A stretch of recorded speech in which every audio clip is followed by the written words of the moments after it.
3 best new Netflix movies to watch this weekend, July 31, August 1, The Exorcism and More.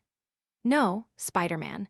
Brand New Day isn't streaming just yet, but these 3 new, high-quality films are just as enthralling as seeing Tom Holland shoot spiderwebs out of his hands.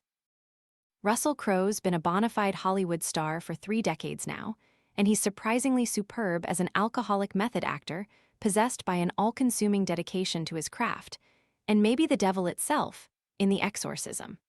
Nicole Kidman and Kirsten Dunst deliver some of their most quietly touching work ever in the Civil War era thriller The Beguiled, while Michael Cera leads an ensemble cast in the indie dramedy Person to Person. There's a murder at the center of the 2017 film Person to Person, which was just added to Netflix this week, but it's not a mystery. Wet boots ruining your mornings?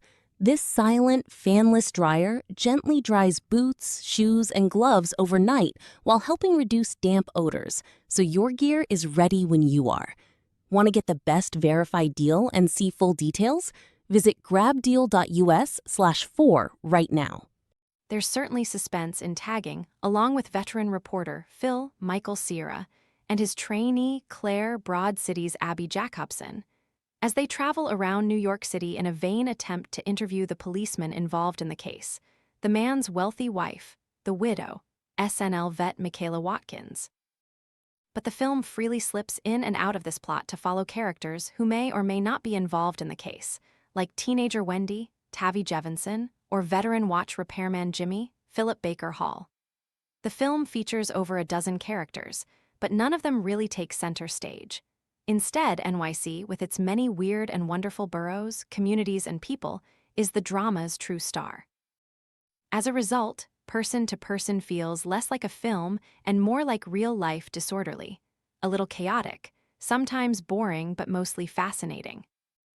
The film adopts a lo-fi approach, mostly by using grainy film stock, that makes it seem like a lost film from the early 80s. It doesn't have much of a plot, but it has something much more valuable, an authentic-feeling portrait of a day in the life in the Big Apple.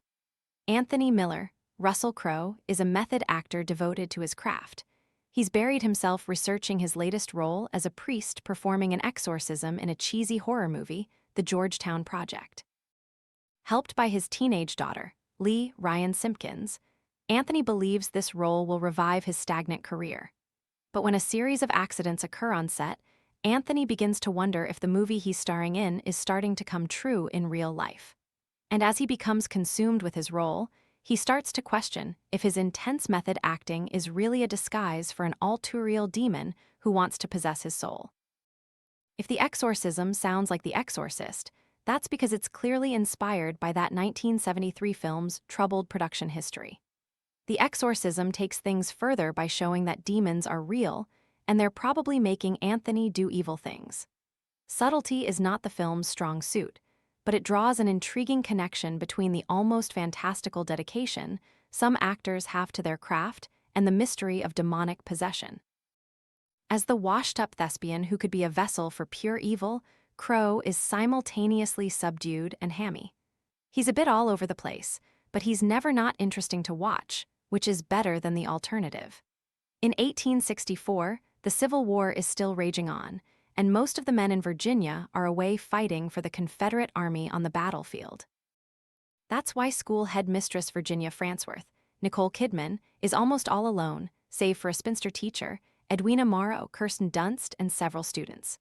When injured Union soldier John McBurney, Colin Farrell, arrives seeking help for his injured leg, Virginia reluctantly takes him in until his wounds heal. But McBurney is hiding a secret from them that could expose them all to danger. And will Edwina's growing affection for John cause her to betray her housemates? Directed by Sofia Coppola, The Beguiled is a Southern Gothic thriller that is more focused on atmosphere than suspense. The film convincingly conjures a haunting 19th-century America almost entirely abandoned by men. Women dominate the school, just as the actresses dominate this film. Kidman is terrific as an authority figure who must make cruel sacrifices to protect her charges, while Dunst is outstanding as a lonely woman who sees the one opportunity for love and takes it. The Beguiled is one of those films that doesn't impress you that much when you first see it, but it gradually gains in stature the more you think about it.